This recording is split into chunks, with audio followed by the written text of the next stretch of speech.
오늘 베드로전서 3절부터 봤는데요. 먼저 이 말씀 드리기 전에 지난주에 드린 말씀 중에서 이 베드로의 서신이 쓰여진 그 시기에 대해서요 수정할 내용이 있습니다.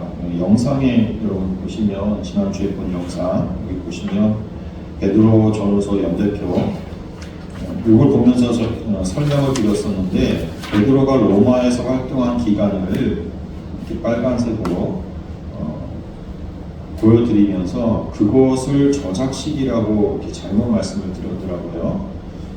이 서신이 이 로마 체류 기간 중에 쓰여졌다는 근거를 말씀드리기 위해서 체류 기간을 이제 설명하는 중에 그것을 저작 시기라고 잘못 말씀을 드렸던 것 같아요. 영상을 제가 다시 한번 돌려보니까 또 우리 부모가 저작 시기에 대해서 갑자기 얘기를 해서 다시 설교 말씀을 보니까 정말 그렇게 돼 있더라고요. 그래서 잘못된 겁니다. 다시 이제 수정을 좀 하겠습니다. 이 서신이 이 로마 체류 기간 중에 쓰여졌다는 근거는 5장 13절에 있는 말씀 때문에 그런 거거든요. 한번 찾아보겠습니다. 5장 13절 말씀 같이 함께 읽겠습니다.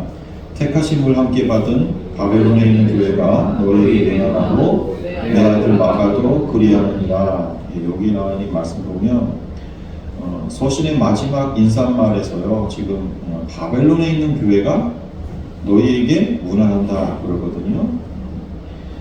이 바벨론은 메소포타미아의 그 고대 도시 이름이잖아요. 그런데 당시 그 1세기 사람들에게는 말이죠, 이 로마 제국의 수도를 일컫는 은어와 같은 말이 바벨론이었어요.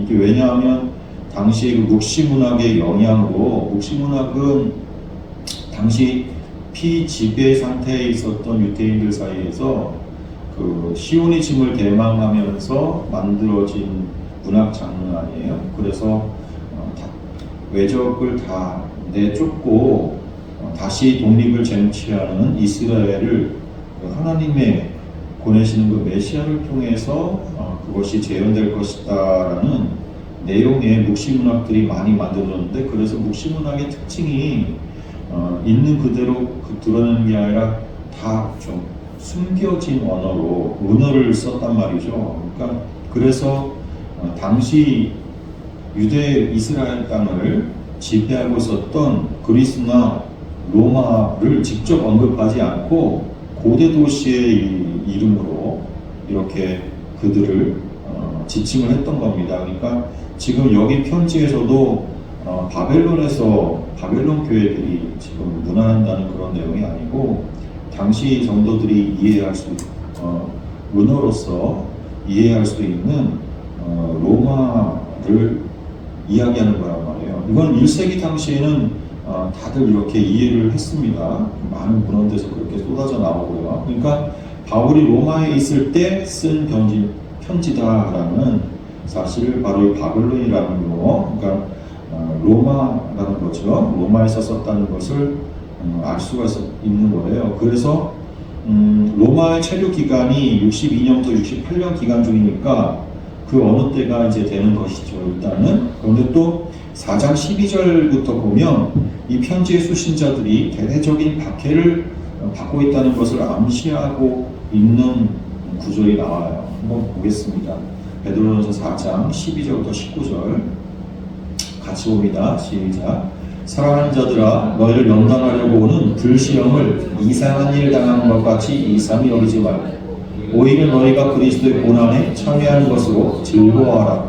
이는 그의 영광을 나타내실 때에 너희로 즐거워하고 기뻐하게 하려 함이라.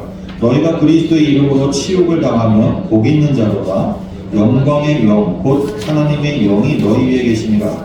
너희 중에 누구든지 살인이나 도둑질이나 악행이나 남의 일을 간섭하는 자로 고난을 받지 말려니와, 만일 그리스도인으로 고난을 받으면 부끄러워하지 말고 도리어 그 이름으로 하나님께 영광을 돌리라. 하나님의 집에서 심판을 시작할 때가 되었나니 만일 우리가 먼저 하나님의 복음을 순종하지 않는 자들의 그 마지막은 어떠하며 또 의인이 겨우 구원을 받으면 경건하지 아니한 자와 죄인은 어디에서요?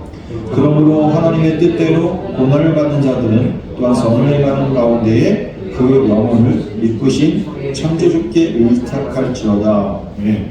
여기 나와 있는 말씀, 그러니까 불시험을 이상한 일 당하는 것까지 지금 그들이 불시험을 통과하고 있다는 그런 내용의 구절들이 여기서 이제 발견된 걸 보면서 이것은 그렇다면 네로의 말년부터 박해가 있었다는 그런 역사적 사실을 바탕으로 그 시기에 이 편지가 쓰여진 것이구나라는 그런 추론을 하게 된 거죠. 그래서 역사적으로 네로의 박해가 시작된 것이 64년부터 68년까지 이렇게 있었기 때문에 네로는 68년 죽었잖아요. 64년부터 박해를 했기 때문에 그 사이에 이 베드로의 서신이 기록될 것이다라고 추론을 하게 되는 거예요. 그러니까 이 중에서 베드로 전서는 64년 혹은 65년경에 기록되었다고 볼 수가 있고요. 추론하는 거죠, 다. 그 다음에 베드로 후서는 67년부터 68년경으로 이렇게 보고 있습니다. 지난주는 베드로가 로마에 체류한 기간을 저작시로 잘못 말씀드렸어요. 이 점 바로 잡습니다. 저작 시기는 전서는 64~5년, 후서는 67~8년 이렇게 생각을 해주시면 되겠습니다. 자, 지난주는 1절과 2절에 나와 있는 이 편지의 송신자와 누구요? 대사도 베드로였죠. 송신자 그리고 수신자에 대해서 살펴봤습니다.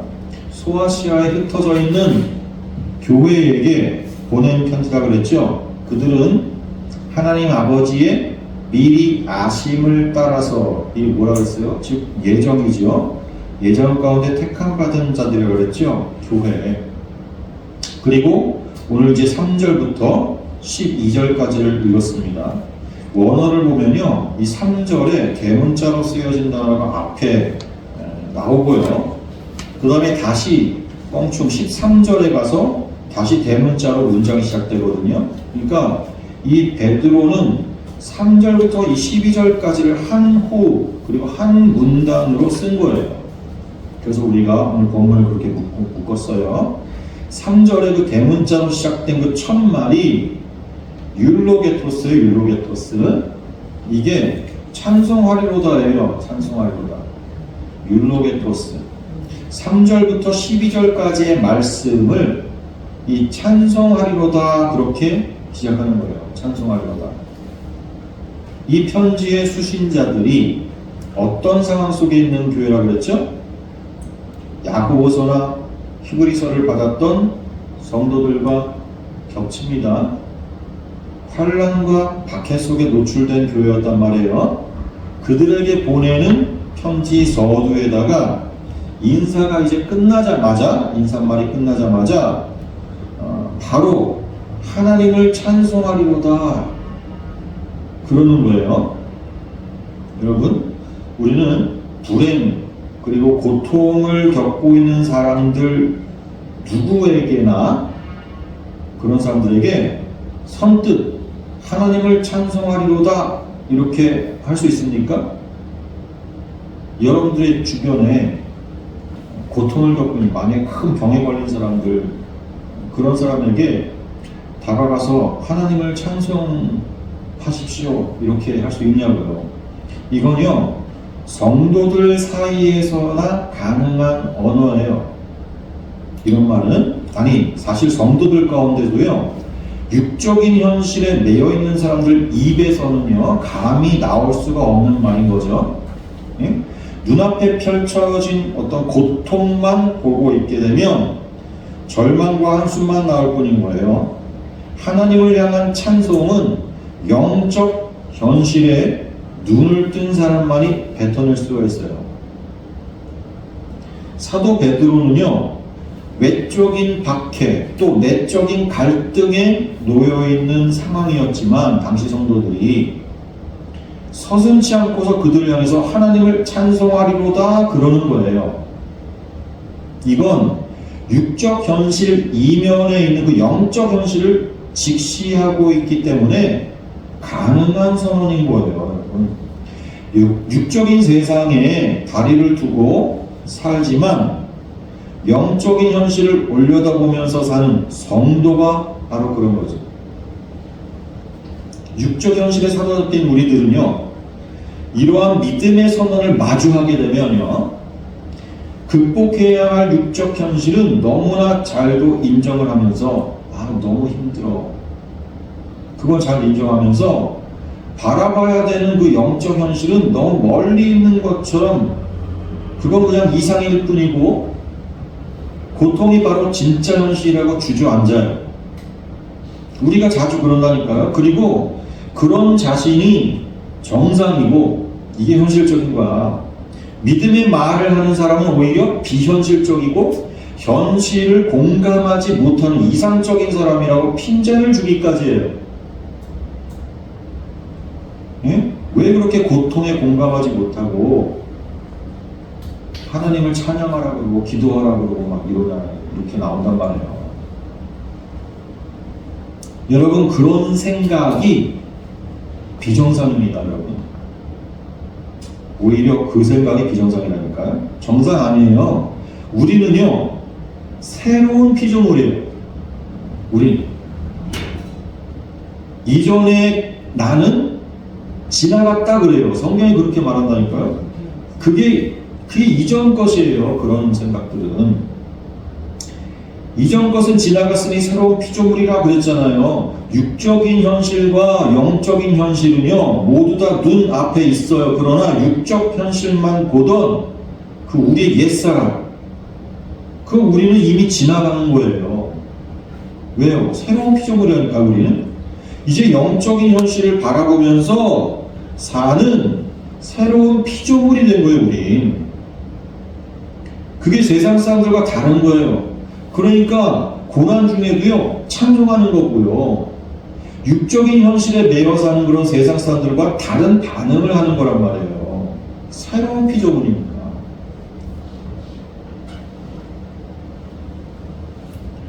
여러분, 율로게토스, 이 찬송하리로다, 그 뒤에 호데오스가 붙어가지고 하나님을 찬송하리로다, 이 관용어거든요. 자주 쓰는 말이라고요. 구약 성경에서 자주 볼 수 있는 표현이에요, 이건. 창세기 9장이나 14장이나 한번 보세요. 창세기 9장, 14장, 그 다음에 사무엘상 세 구절만 제가 뽑아놨는데 함께 연이어서 계속 보겠습니다. 시작. 또 이르되 셈의 하나님 여호와를 찬송하리로다. 가나안 셈의 종이 되고 너희 대적을 내 손에 붙이신 지극히 높으신 하나님을 찬송할지로다 하매 아브라함이 그 얻은 것에서 10분의 1을 멜기세덱에게 주었더라. 다윗이 아비가일에게 이르되 오늘 너를 보내어 나를 영접하게 하신 이스라엘의 하나님 여호와를 찬송할지로다. 예, 우리 하나님을 찬송할지로다. 이렇게 그 외에도 시편들과 성경의 여러 곳에서 자주 등장하는 관용어란 말이에요. 이게. 그러나 여기 베드로는요, 그런 익숙한 표현들 속에서는 볼 수가 없었던 하나님에 대한 독특한 호칭으로 지금 바꾸었어요. 하나님 앞에 어떤 말씀들이 추가되어 있죠? 하나님을 찬송하는데 어떤 하나님이라고 그래요? 곧 그것은 하나님을 우리 주 예수 그리스도의 아버지로 불렀어요. 그렇죠? 이것은 우리가 믿는 이 기독교를 당시 그 수많은 종교들과의 분명한 차별화를 이루는 아주 파격적인 호칭이에요. 이것은 신의 이름 앞에 붙인 이 호칭. 먼저 예수가 누구예요? 예수?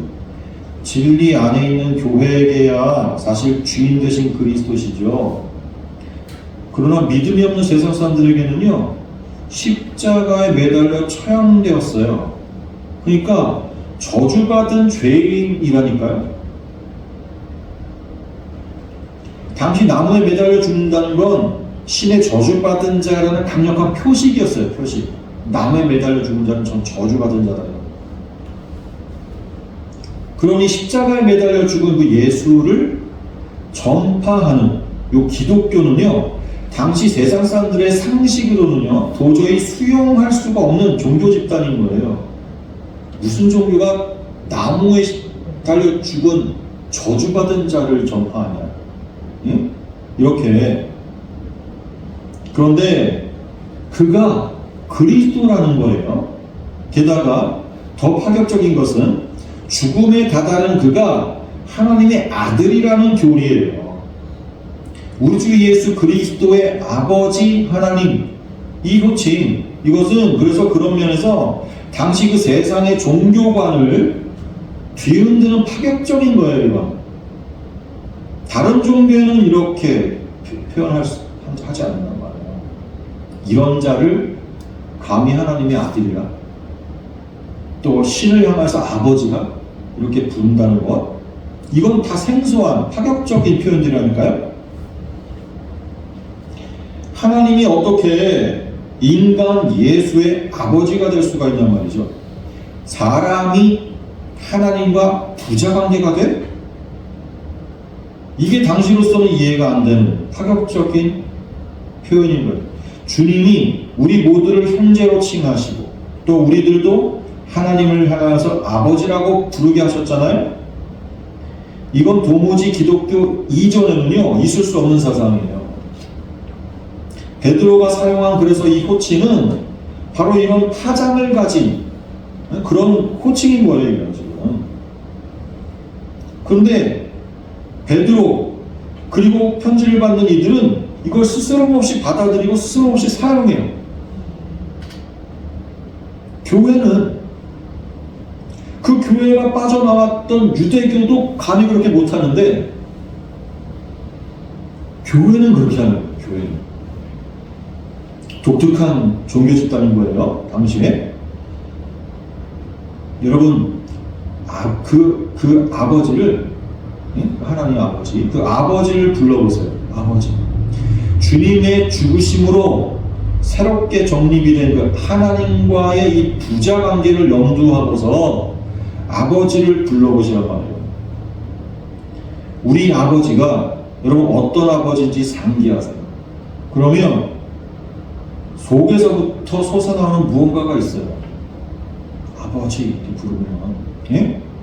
눈앞에 펼쳐진 그런 육적 현실이 아무리 비관적이고 또 하늘을 우러러 비관적이어도 하늘을 우러러 보시면서 여러분 아버지 이렇게 불러보시라고요. 아버지, 아버지. 아니, 두 눈을 감고 조용히 마음속으로 아버지 불러보셔도 돼요. 큰 소리 아니어도 마음속으로 불러도 되는 그 아버지 부르시란 말이에요. 그 어떤 고난 속일지라도요, 그게 내게 무슨 위협이 되며 걱정거리가 되겠냐 말이에요. 하나님을 아버지로 부르는 우리가. 그러니까 내가 누구인가를 아는 거, 하나님의 아들이라는 것, 그걸 정체성이라고 그러죠. 나의 그 정체성, 그걸 분명히 안다는 것은요, 내게 닥친 환경 속에서 그걸 대하는 나의 시각과 또 태도를 바꾸어주는 기초가 되는 거예요. 여러분 인식의 변화를 가져다 준다니까요. 내가 누군가라는 건 굉장히 중요한 거예요. 우리 주 예수 그리스도의 아버지 하나님을 찬송하리로다. 그 다음을 여러분 보면 찬송받기 합당한 이유들이 진술되고 있습니다. 여러분 한마디로 하나님께서 우리에게 구원을 베푸셨기 때문에 구원받은 자에게서 찬송이 나오는 것이거든요. 그래서 요 찬송하리로다 다음부터의 내용을 보면 구원이란 무엇인가에 대한 설명으로도 볼 수가 있는 말씀들이 쭉 진술되어 있어요. 3절부터 5절을 한번 다시 보세요. 3절부터 5절 다시 한번 같이 읽겠습니다. 시작. 우리 주 예수 그리스도의 아버지 하나님을 찬송하리로다. 그의 많으신 긍휼대로 예수 그리스도를 죽은 자 가운데서 부활하게 하심으로 말미암아 우리를 거듭나게 하사 산 소망이 있게 하시며 썩지 않고 더럽지 않고 쇠하지 아니하는 유업을 있게 하시나니 곧 너희를 위하여 하늘에 간직하신 것이라. 너희는 말세에 나타내기로 예비하신 구원을 얻기 위하여 믿음으로 말미암아 하나님의 능력으로 보호하심을 받았느니라. 아멘.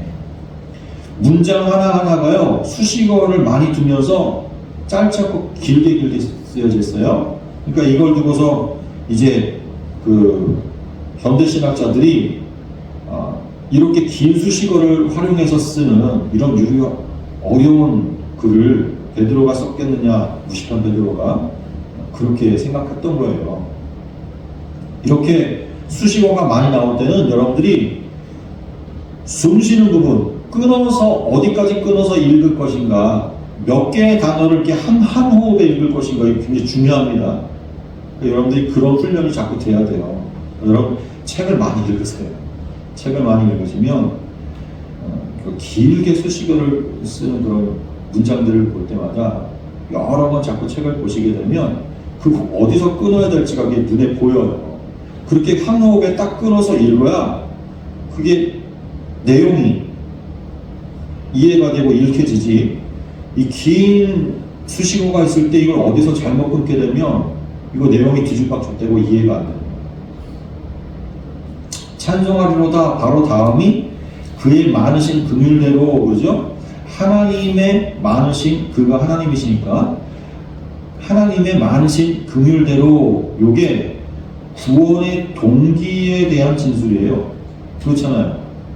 구원은요, 죄인들 가운데 어떤 이들이 구원에 합당한 어떤 행위를 보여가지고 거기에 하나님이 응답하시는 게 아니에요. 우리들은 그렇게 생각하거든요. 사실 세상 사람들이 그렇게 생각해요.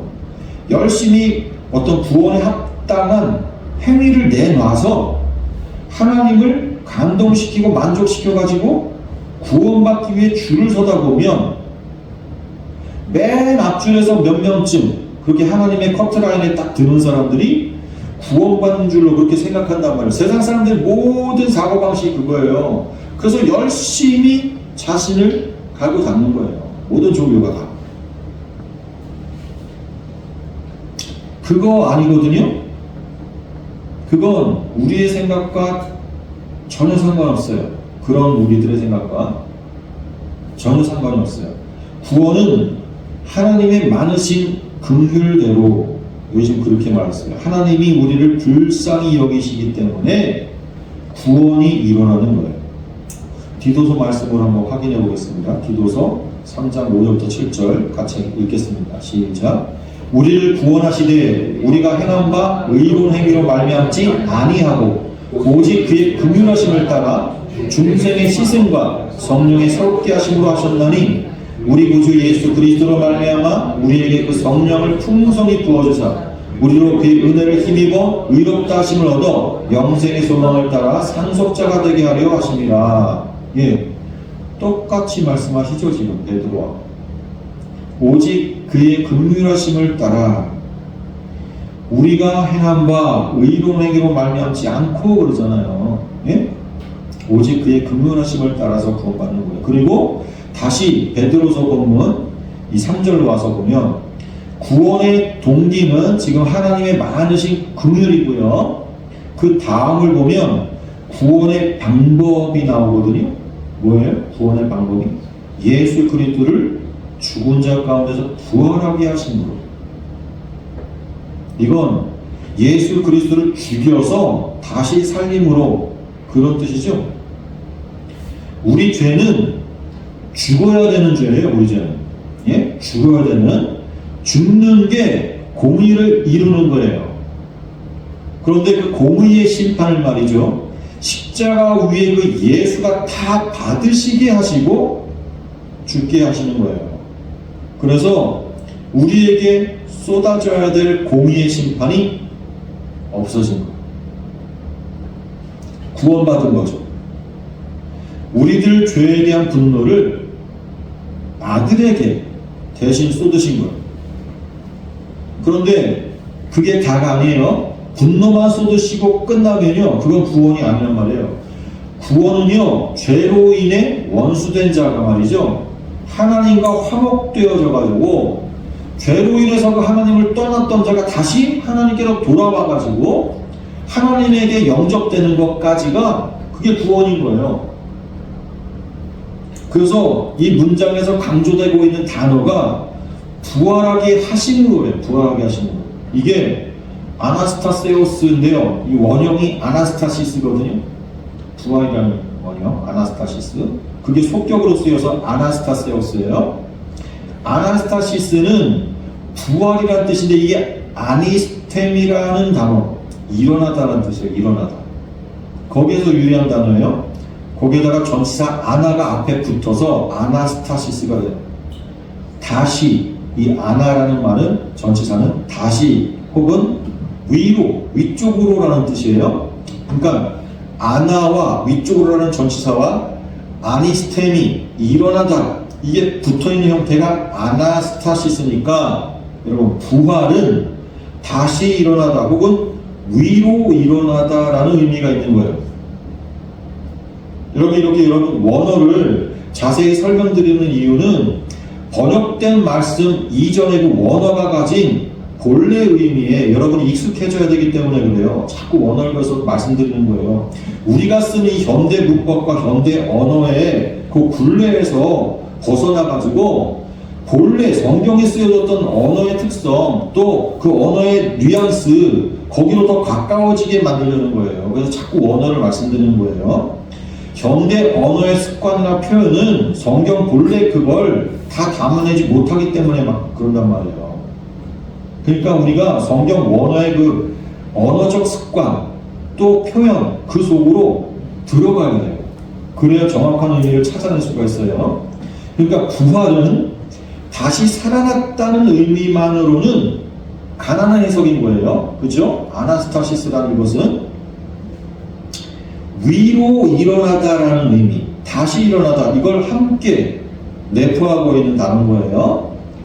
그렇게 이 부활, 아나스타시스를 이해를 하고 있어야 돼요. 이 부활은 예수 그리스도의 부활이죠. 그런데 이 아나스타세우스 앞에, 아나스타시스 앞에 전치사 디아가 붙어 있어요. 네? 이 전치사 디아는 수단과 도구 혹은 원인과 이유를 나타내는 전치사거든요.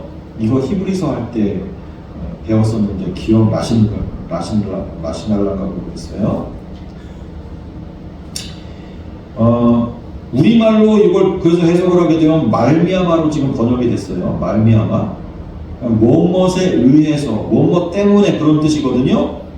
지금 여기 성경은 말미암아로 해석을 해놨어요. 그러니까 예수 그리스도의 부활로 말미암아 그런 거죠. 디아가 붙어서 예수 그리스도의 부활에 의해서라는 뜻이 되는 거예요. 예수 그리스도의 부활이 원인과 수단이 됐다는 의미예요. 그러니까 예수 그리스도의 부활이 원인이 돼가지고 그 다음 말씀이 뭐예요? 우리가 거듭나고 우리가 산소망이 있게 했다 그러는 거예요. 이것이 구원의 결과들이거든요. 거듭남, 산소망이 있게 된 것. 이게 구원의 결과들.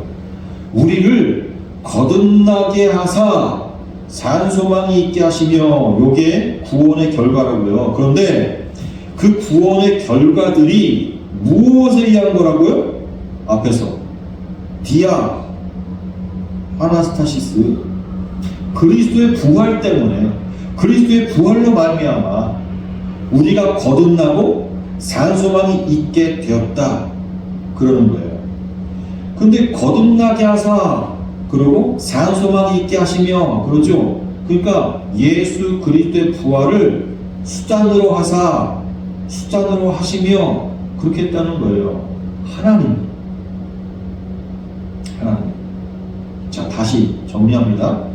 우리가 거듭나고 산소망이 있게 된 것이 구원의 결과예요. 그 구원의 결과들은 구원의 수단 때문에 얻어진 건데, 그 구원의 수단이 뭐예요? 예수 그리스도의 부활이에요. 예수 그리스도의 부활 때문에 우리가 거듭난 거고, 예수 그리스도의 그 부활에 의해서 우리가 산소망이 있게 된 거다 라는 거예요. 그런데 그 수단을 쓰신 분이 하나님이시라는 거죠. 그래서 하나님을 찬송하리로다 그런 거예요. 자, 연결이 됐죠? 자, 오늘은 이 3절만 하다가 끝나겠는데, 이 구원의 결과인 거듭났다라고 번역이 된 단어가 아나겟나오예요. 아나겟나오. 이 아나겟나오인데, 이게 위를 향하여 다시라는 뜻의, 아까 아나겠죠? 아나 전치사. 그 아나하고 생산하다, 또 나타, 얘기를 나눌 때도 나타가는 뜻의 겟나오가 같이 붙어있는 형태인 거예요. 아나겟나오. 그래서 뜻은 위로 나타, 위로 나다. 예? 그게 뜻이 되는 거예요. 아나겟나오. 성경에서는요, 여기와 그리고 베드로전서 1장 23절, 잠시 후에 뒤에 나오는 23절, 요게 단 두 군데만 요 단어가 쓰였어요. 아나겟나오. 근데 이게 다 분사형으로 쓰였어요. 어려운 말 하고 있어요, 제가 지금. 이게 헬라어 문법이 특히 어려운데, 문법적으로 능동태, 아오리스트 분사 형태예요. 이게 무슨 말이냐면, 그렇다는 건, 아오리스트 분사가 쓰였다는 건, 우리가 거듭나게 하신 그 하나님의 그 행동을 주체적으로 강조하는 거예요. 그러니까 이게 무슨 말이냐? 구원에 있어서 인간의 공로는 철저히 배제하고 있다는 거예요. 이 문장을 통해서 보면 이 용법 자체가 전적으로 하나님이 하시는 일이라는 걸 강조하는 거예요. 또 구원의 결과로 우리가 산소망이 있게 하시며 그랬죠? 산소망, 소망이 살아있다는 거예요. 앞에다 소망을 살아있다. 이게 원어를 보면 에이스, 엘피다, 조사하는 거예요. 에이스는 전치사인데 뭐뭐 속으로, 뭐뭇을 향하여, 뭐뭐 안으로 그런 뜻이거든요. 엘피다가 이제 엘피스의 그 변형형이에요. 엘피스가 소망이고, 조사는 조안의 이제 그 변형형, 살아있다, 리빙 그런 뜻이죠. 그래서 전치사 에이스와 함께 쓰였기 때문에 엘피다 조사, 이게 살아있는 소망인데 에이스 전치사가 붙어서, 그래서 이건 산소망을 향하여, 혹은 산소망의 그 영역 속으로, 안으로, 그런 뜻이 되는 거예요. 이게 무슨 말이냐면, 보세요. 여러분, 소망을 살아있는 소망이라고 표현한 걸 지금 생각해 보세요. 소망이라는 건 마음속에 품고 있는 거죠. 그렇죠? 그런데 사람은요, 누구나 죽음을 향해서 가거든요. 늙고 힘이 빠져가지고 그런 과정을 거쳐서 결국 죽는단 말이에요. 누구나 그렇잖아요. 그런 죽어가는 사람의 마음속에 있었던 그 소망, 그거는요, 필연적으로 함께 죽어가요. 계속 유지되는 경우는 있을 수가 없어요. 소망이라는 것은. 대부분의 사람들이 젊을 때 가졌던 그 소망을 살아가면서 또 늙어가면서 죽기 전에 그냥 다 잃어버리고 마는 거예요. 그 소망이라는 거. 결국 그러면 그 소망은 뭐예요? 죽은 거잖아요. 사람이 가진 소망은 사실은 죽은 거예요. 죽은 소망을 갖고 있다고요. 그게 죽음을 앞에 놓고 사는 사람들의 필연적인 모습들이에요. 그렇다면 그 소망들은 사실은 죽은 소망인데, 그런데 베드로는 지금 산 소망을 말하고 있는 거예요. 그것과는 다른 소망인 거죠. 죽음을 피할 수 없는 모든 사람들에게 살아있는 소망이 있을 수가 없는 말인데, 이 산 소망이라는 말은 거듭난 사람들만 가질 수 있는 소망인 거예요. 다시 난 사람들. 예? 다시 난 사람들은 어떤 사람들이에요? 살아있다는 건 단순히 유지된다는 의미가 아니라 늘 자라고 또 커가는 의미인 거거든요. 살아있다는 건. 죽은 소망은 시간의 흐름 속에서 점점 희미해지다가 소멸하는 건데, 이 산 소망은요, 시간이 흐를수록 오히려 반대로 점점 더 선명해지고 자라는 거예요. 그 속성을 얘기하는 거예요. 그래서 수많은 그 노년의 그리스도인들이 늙어서 죽을 날이 다가왔는데도 불구하고 죽음이 가까워 갈수록 특히 그 소망이 뚜렷해진단 말이에요. 뚜렷해진단 말이에요. 그 소망을 더 붙잡는다고요. 우리는 새로운 피조물이기 때문에 그런 거예요. 새로운 피조물이기 때문에. 바울이 그랬죠. 고린도후서 한번 보세요. 4장 16절 말씀. 같이 읽습니다. 시작. 그러므로 우리가 낙심하지 아니하노니 우리의 겉사람은 낡아지나 우리의 속사람은 날로 새로워지도다. 고린도후서 5장 17절도 보겠습니다. 그런즉 누구든지 그리스도 안에 있으면 새로운 피조물이라 이전 것은 지나갔으니 보라 새 것이 되었도다. 그잖아요. 이 아나겐나오 거듭남 우린 새로운 피조물이에요. 새로운 피조물. 거듭나기 전에 우리와는요 완전히 다른 존재가 된 거라니까요. 다시 난 거예요. 우리는. 그게 새로운 피조물이라는 뜻 아닙니까? 속사람이 살아나서 날로 자라나고 새로워지는 존재가 된 거예요. 더 이상 죽음을 향한 그 하얀 곡선을 그리지를 않아요. 우리 속사람은 생명을 향한 상향 곡선만 그리면서 날마다 위를 향해서 일어나는 거예요. 이게 아까 아나스타시스의 뜻이었잖아요. 위로 예? 위를 향해 일어나는 거 그게 아나스타시스고 위로 나는 거 그게 아나겐나오잖아요. 거듭나.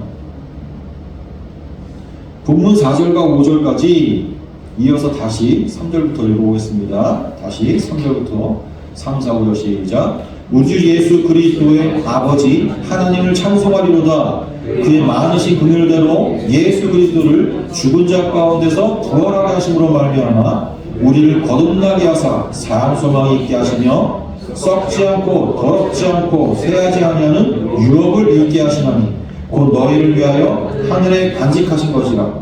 너희는 말세에 나타내기로 예비하신 구원을 얻기 위하여 믿음으로 말미암아 하나님의 능력으로 보호하심을 받았느니라. 계속해서 4절에서는 구원의 목적이 나오거든요. 유업을 잊게 하시는 게 구원의 목적이에요. 유업을 잊게 하는 거예요. 이게 크레로노미아라는 단어예요. 유업이라는 단어가 크레로노미아. 이게 소유, 재산을 의미하는 거거든요. 이 유업 그러니까 우리는 죽고 난 다음에 받게 되는 유산 이렇게 생각을 하는데, 그렇죠? 그게 더 떠오르잖아요. 유업 그러면. 그런데 원래 이 크레로노미아는 그런 의미로도 쓰이지만 소유 재산이에요. 성경에서는 이것이 말이죠. 하나님의 소유인 것이죠.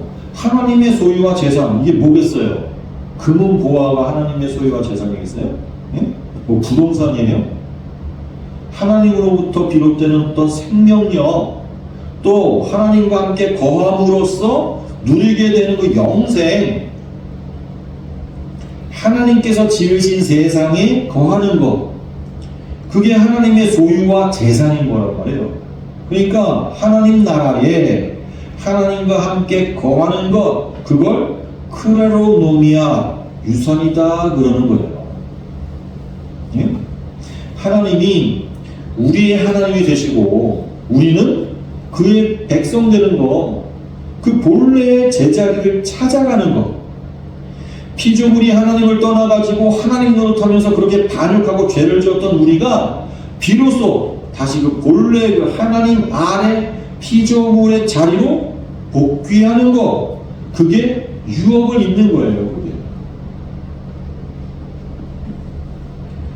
5절에는 또 이러한 구원이 말세에 나타내기로 예비된 구원이다. 그래요. 그렇죠? 주님께서 그리스도로 오신 이후가 말세죠. 지금이 말세잖아요. 그래서 지금이란 말이에요. 이게 지금 나타낸다 이 말이 아포칼립토예요. 아포칼립토, 이게 덮개를 이렇게 벗긴다는 의미거든요. 감추었던 것을 확 열어서 나타내는 거예요. 아포칼립토. 지금 말세의 때에는 감추었던 그 구원이 확 드러나는 때란 말이에요. 주님의 십자가, 죽음, 그리고 부활, 그게 그 첫 열매예요. 감추었던 구원이 확 드러난 그 첫 열매. 예? 세상에 확 드러났잖아요. 주님이 오시기 전까지는요, 구원이나 이 천국이라는 게 세상적이고 또 물질적인 모습인 걸로 알고 있었어요, 사람들이. 예? 근데 주님께서 오셔가지고 십자가에서 죽으심으로, 그리고 다시 부활하심으로 구원이 뭔지, 또 하나님 나라가 어떤 건지 그게 확 드러났단 말이에요. 주님이 이렇게 구원이 뭔지, 하나님 나라가 뭔지를 알려주시기 전까지는 우리의 의식 속에는 그냥 불교적인 관념의 천국관이 있었던 거니까, 금은부화가 막 반짝반짝 빛나는, 막 먹을 것도 잔뜩 있고, 예? 거기 가면 그냥 편안하고 그렇게 살 수 있는 그런 곳이 천국이다. 우리의 그림이라니까, 그게 세상이 만들어낸 그림. 근데 주님이 오셔서 그거 하나님 나라 아니라는 거예요. 그거 하나님 나라 아니라는 거예요. 그리고 주님이 친히 보여주시는 거예요. 하나님 나라는 말 그 자체는 하나님의 지배를 의미하는 거고, 예? 통치, 하나님의 통치를 받는 그것이 무엇이냐를 주님이 공생을 통해서 보여주시는 거예요. 삶을 나타내 주신 거예요. 구원과 그 구원으로 누리는 천국, 즉 하나님 나라는 하나님의 온전한 하나님 되심으로 그 하나님의 지배가 우리 가운데 온전히 이루어지는 것, 그걸 말하는 것이란 말이에요. 그렇게 하나님의 지배 속에 하나님께 순종하는 사람, 그를 하나님 백성, 그는 이 세상에서는 바로 그 하나님 나라의 삶, 하나님 나라의 백성의 모습이 이 세상에서는 십자가에 매달리는 모습으로 나타나는 거예요. 예수님이 그걸 보여준 거예요. 이 세상에서는 하나님의 백성, 의로운 자가 이렇게 드러난다. 십자가에 죽는 모습. 그리고 세상의 힘으로 또 세상 위에 군림하는 것이 천국이 아니라는 거예요. 하나님의 사랑을 열매로 맺기 위해서 세상을 섬기는 모습으로 왕 노릇하는 것, 그게 천국이라는 거예요. 예수님이 그렇게 했잖아요. 선생님에도 불구하고 제자들의 발을 씻기시고 우리의 왕 되심에도 불구하고 우리 모두를 위해서 대신 맞아 죽으시는 그 사랑, 그게 하나님 나라의 모습인 거예요. 이 말세에 우리는 바로 그 구원, 그 하나님 나라를 살도록 예비된 거예요. 우리는 이 새롭게 맞이하는 이 한 주간 동안에도 그 삶을 재현해야 되는 거예요. 그걸 위해서 여러분들이 구원받았다니까요.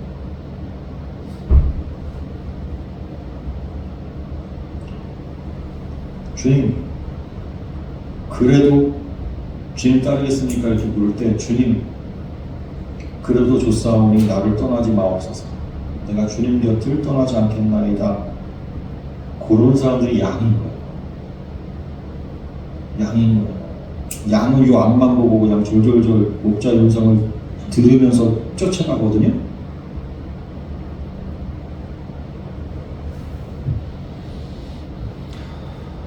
그렇게 쫓아가다 보면 어떻게 돼요? 언젠가는 털 가죽 다 뺏기고 잡아먹는 거예요. 양은 희생되는 거예요. 이 세상에서 하나님은 우리를 그렇게 쓰시겠다는 거예요. 그런데도 여러분들이 주님을 따르시겠냔 말이에요. 여러분, 이런 말씀이 베풀어지는 말씀을 여러분들이 읽으면서도 그럼에도 하나님, 아버지 부르시는 분들이냐 말이에요. 그게 기가 막힌 거예요. 복된 자예요. 하나님 편에 선 자들, 하나님 편에 선 자들. 같이 기도하겠습니다.